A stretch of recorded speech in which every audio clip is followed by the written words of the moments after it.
We're sharing with you one of the most important and valuable resources available to you as a teacher or a trainer in apprenticeships, and that is the instructor guide for the Body Tech Skills Tracker workbook. So this is a companion guide designed for the instructor and the trainer both, that works together with the student version, which is called the Skills Tracker workbook. So this is what the book looks like, very similar in style to what the workbook looks like for the students, but it is the instructor guide, as you can see from the top. So there's a ton of information in here, and most importantly, it shares the work samples of what it would look like for student submissions for every assignment that's in each of the courses for the entire program for basic skills. It also includes several certificates, samples of each of the repair plans, what they would look like, properly done, improperly done, likely what a trainer would grade them and why, and the feedback loops are all samples within this workbook. Very valuable guide. So you can certainly go through and look at the table of contents, have a look at all of it, but it's extremely valuable for any trainer teaching collision repair technology. So this is the table of contents. The book itself, it's printed, spiral bound, and very easy to use in a lab environment, very heavy stock paper, full color, and loaded with graphics and images and pictures of everything to make it very simple for everyone to follow. So every concept and every skill and task are outlined in a skills poster. So each of these skills, and this one in particular for ACR 101, is body trim and minor repair. So every one of the skills that are listed in the course are also listed with the same reference number and the same assignment number as in the course itself, listed and shared in the workbook. So this is what it looks like in the instructor guide. So there's some inserted notes that identify what you should be looking for. Hey, don't forget to mention to them that these are some of the skill certificates that they can apply for, to keep reminding them and refreshing their memory of how things are displayed in the book. This is a view of what the section on dent repair looks like, with some of the safety concerns, tools needed, and materials needed to be able to perform the skills.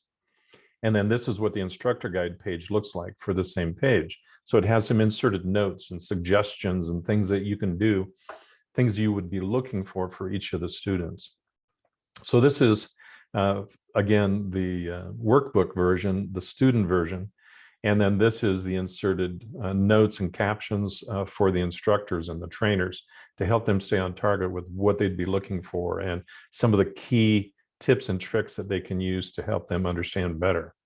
So for each of the techs and the painters and the repair planners or estimators, they all have to come up with a repair plan for each one of the skills being done. And so this is what the blank form looks like in the workbook that students would be filling out. This is what the instructor guide version looks like, giving pointers along the way for each of the sections in it, and what should be included.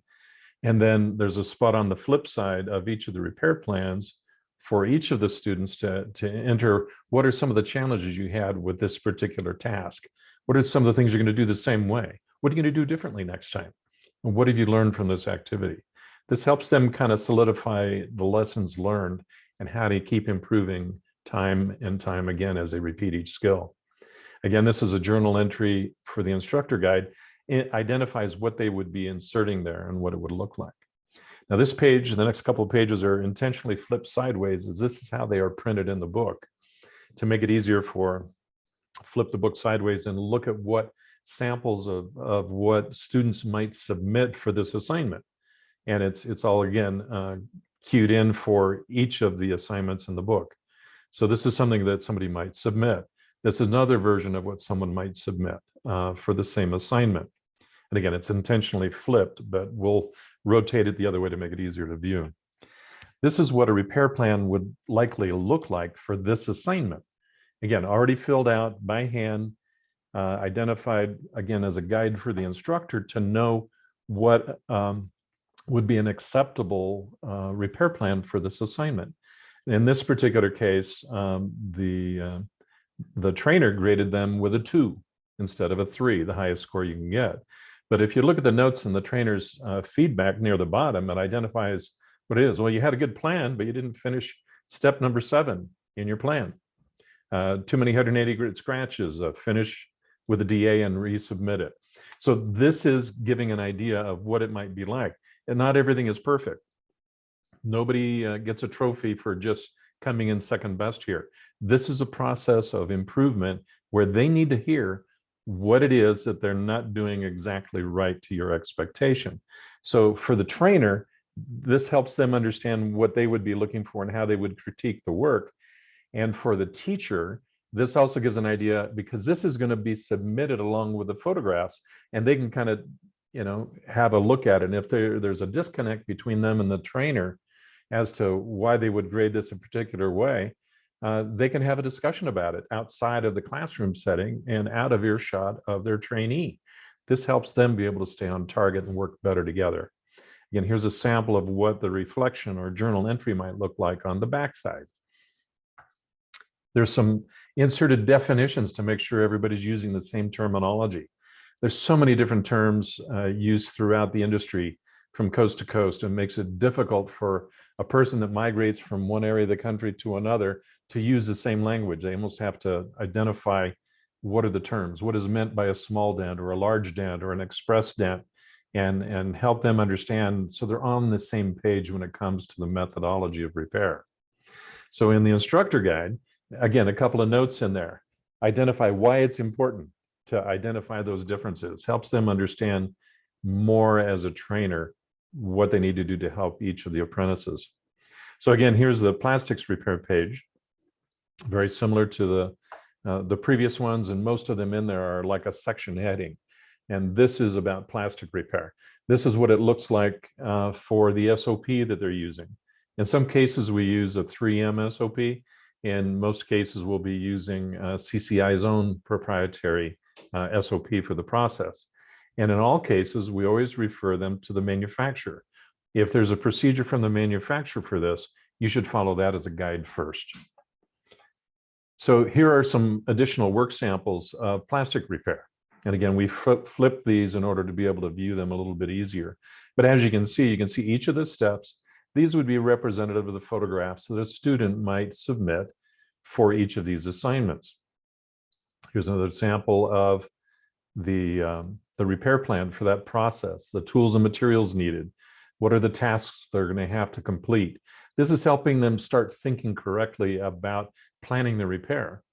Most trainers and technicians don't go to the point of writing it all down because they've done it so many times, they have it in their head. They look at a job and they go, I know I need these tools. And they go grab them all, they run out to the vehicle and they just begin doing it. Seldom ever have to stop and go back and get another tool because they've done it so many times.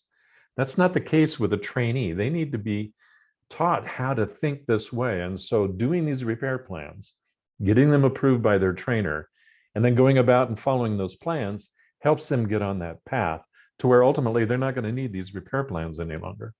Again, a sample journal entry on the backside. This is again one of our SOPs for a procedure that doesn't exist from 3M, and that is welded plastic repair. And this is using hot air or hot nitrogen using standard rod.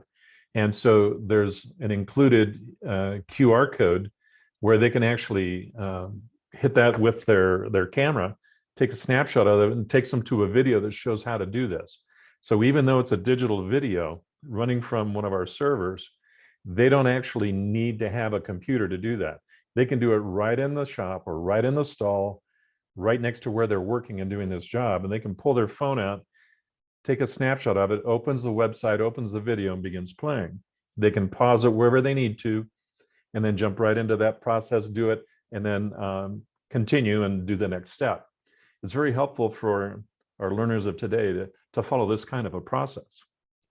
So here's some more work samples of what this additional type of plastic repair would look like using a welded process. Here's a repair plan for the hot air or hot nitrogen welding. And again, here's a sample of the reflection on the backside. And then here's the detrimming and tagging and bagging process with the notes inserted for the instructor and trainer, the SOP that follows for each one. So for each procedure in here that they need to demonstrate, there is an SOP for it, so they can follow it with a lot of photographs and then all the verbal 1, 2, 3 punch list for what to do, all the tools they're going to need to do it, and the materials that are going to be needed. Helps them start thinking more like an SOP. Here's what some of the DNR photographs might look like that they would submit. It makes it simpler for the trainer to know what to expect. When they feel necessary, they can actually share these pages out of their book with their trainees so they know what to start looking for, so they can start preparing materials in a more acceptable format. Again, some of the additional repair plans as they go through each of these skills. The next course, ACR 102, is about replacing panels. So these are the skills listed on this poster, which could be enlarged, but it's actually in the binder, so it's easier for them to flip to it and sign off each time that they repeat each of these skills. So here's the page for replacing panels, and then the notes are also included on the instructor side. And these are the SOPs again. For each one, there's a separate video for each one. Some more student sample work for replacing panels, following the SOP for R&R and R&I. Again, more of the repair plans as they go through each of these assignments.